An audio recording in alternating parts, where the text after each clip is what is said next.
السلام علیکم دوستوں، امید ہے کہ آپ سب خیریت سے ہوں گے۔ ایک سوال جو اکثر لوگ مجھ سے پوچھ رہے تھے کہ کیا 2 وقت کی نماز ایک ساتھ پڑھ سکتے ہیں، جیسے کہ ظہر، عصر یا مغرب عشاء کی نماز کیا ہم ایک ساتھ ملا کر کے پڑھ سکتے ہیں؟ میں چاہتا تھا کہ خود اس پر بات کروں، لیکن مولانا جلال الدین قاسمی صاحب نے اس سوال کا بہت ہی بہترین انداز میں جواب دیا، اور ان کے اس جواب سے یہ مسئلہ بالکل واضح ہو جاتا ہے۔ تو آئیے انہی کے الفاظ سنتے ہیں۔ اس سے پہلے آپ سے گزارش ہے کہ ویڈیو پسند آئے تو لائک کر کے ضرور شیئر کرنا۔ واٹس ایپ گروپ کے اندر، فیس بک گروپ کے اندر، ہو سکتا ہے کہ شاید کسی کو اس ویڈیو کی ضرورت ہو۔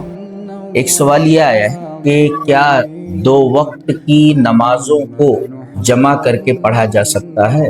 جواب اس کا یہ ہے کہ ایسا کرنا جائز ہے۔ دلیل کیا ہے؟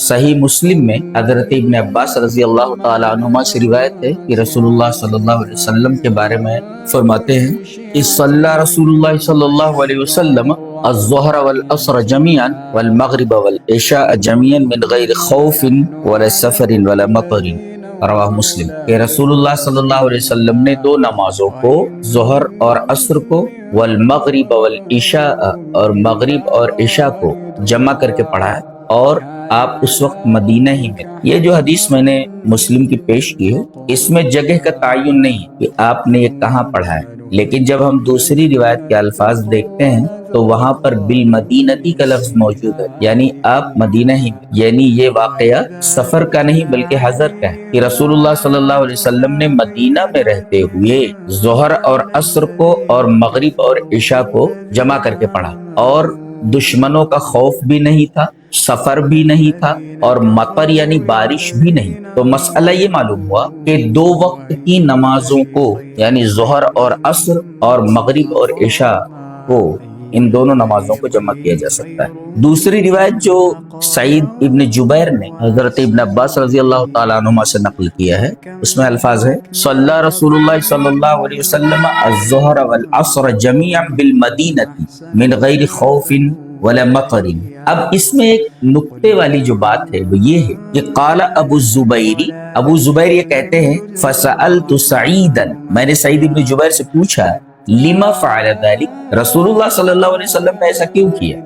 یہ دیکھیں، یہ حکمت دیکھیں کہ ظہر اور عصر کو ایک ساتھ جمع کر کے آپ نے پڑھا، اور مغرب اور عشاء کو ایک ساتھ جمع کر کے پڑھا۔ لما فعل ذلك یعنی ما الحکمت فی ذلك، اس میں کیا حکمت ہے، ایسا آپ نے کیوں کیا؟ فقال، تو سعید ابن جبیر نے کہا کہ یہ سوال جو تم نے مجھ سے کیا ہے، یہی سوال میں نے ابن عباس سے کیا ہے، جس روایت کے راوی سألت ابن عباس کما سألتنی، جو سوال تم نے کیا ہے مجھ سے، وہ سوال میں نے ابن عباس سے کیا تھا، جس روایت کے راوی کہ نبی کریم صلی اللہ علیہ وسلم نے ایسا کیوں کیا، لما فعل ذلك، ایسا کیوں کیا؟ فقال، کہتے ہیں کہ ابن عباس کہتے ہیں کہ نبی کریم صلی اللہ علیہ وسلم نے ایسا کیوں کیا، یہ دیکھیں حکمت بتائی جا رہی ہے کہ اراد، نبی کریم صلی اللہ علیہ وسلم نے ایسا اس وجہ سے کیا، آپ کا ارادہ یہ تھا اللہ یحرج احدا من امتہ، کہ اپنی امت میں سے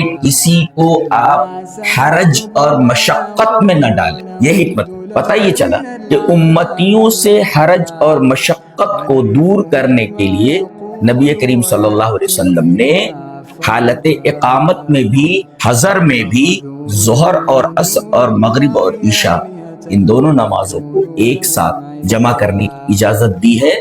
حکمت یہ ہے کہ امت حرج اور مشقت میں مبتلا نہ، جیسے کچھ لوگ مختلف آفسوں میں کام کرتے ہیں تو انہیں کمپنی کے رولز کے مطابق وہ ہر وقت کی نماز کو ان کے اوقات میں نہیں پڑھ سکتے، انہیں مشقت پیش آتی ہے، اس میں ان کے لیے حرج ہے، تو کچھ لوگ ظہر اور عصر کو ایک ساتھ پڑھ کر کے اپنی ڈیوٹی پر آ جاتے ہیں۔ ایسا کرنا جائز ہے؟ بالکل جائز ہے، اس لیے کہ یہ اجازت اپنے امتیوں سے حرج کو دور کرنے کے لیے ہے، مشقت کو دور کرنے کے لیے، اس لیے کہ دین آسان ہے، الدین یسر۔ اس سلسلے میں علامہ آدم اسیوبی، جن کی نسائی کی شرح ہے جو تقریباً 40-42 جلدوں میں، اور اگر موقع ملے تو طلبہ کو یہ کتاب ضرور پڑھ، بہت ہی عظیم الشان شرح ہے نسائی، علامہ آدم الاسیوبی، ایتھوپیا کے غالباً، انہوں نے اس حدیث کا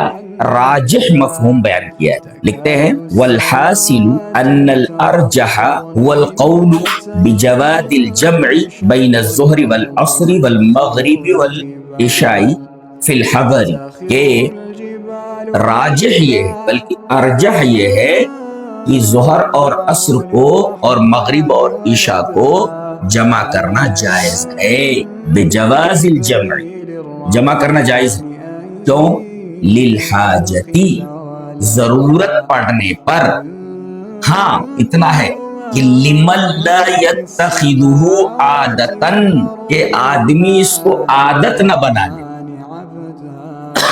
ضرورت پڑے تو ایسا کر سکتا ہے، لیکن ہمیشہ مستمر ایسا مت کرے، یعنی اسے عادت نہ بنا لے.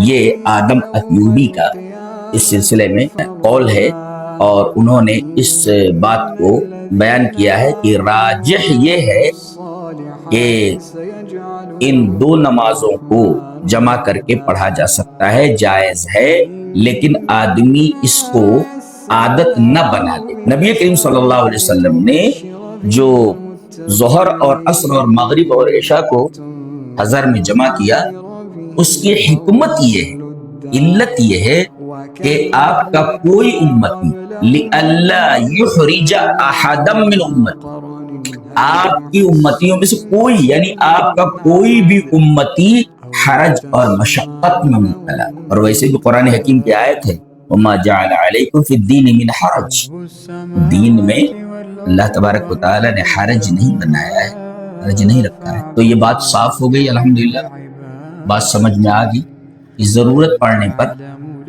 ان دونوں نمازوں کو جمع کیا جا سکتا ہے، یعنی ظہر اور عصر کو اور مغرب اور عشاء. اس میں کوئی حرج نہیں بلکہ جائز ہے. دوستوں، مولانا قاسمی صاحب نے بالکل صحیح بات فرمائی ہے کہ کبھی کبھار دو وقت کی نماز کسی وجہ سے اکٹھی پڑھی جا سکتی ہے، لیکن اسے عادت نہ بنائی جائے. عادت بنانا غلط ہے. دین آسانی ضرور دیتا ہے، مگر وہ آسانی اگر غفلت میں بدل جائے تو اس کا جو اصل مقصد ہوتا ہے وہ فوت ہو جاتا ہے، وہ ختم ہو جاتا ہے. دوستوں، اگر آپ کو اس ویڈیو کے ذریعہ کچھ بھی فائدہ پہنچا ہو تو کمنٹ کے اندر ضرور بتائیں. آپ کے ایک کمنٹ سے ہمیں ہمت اور حوصلہ ملتا ہے، اور اسی طرح آپ کے پاس کوئی بھی سوال ہو تو کمنٹ کے اندر آپ لکھ سکتے ہیں. دعا ہے کہ اللہ رب العالمین ہمیں صحیح دین سمجھنے کی توفیق عطا کرے. آمین. آپ لوگ بھی کمنٹ کے اندر آمین ضرور لکھ کر کے جائیے گا.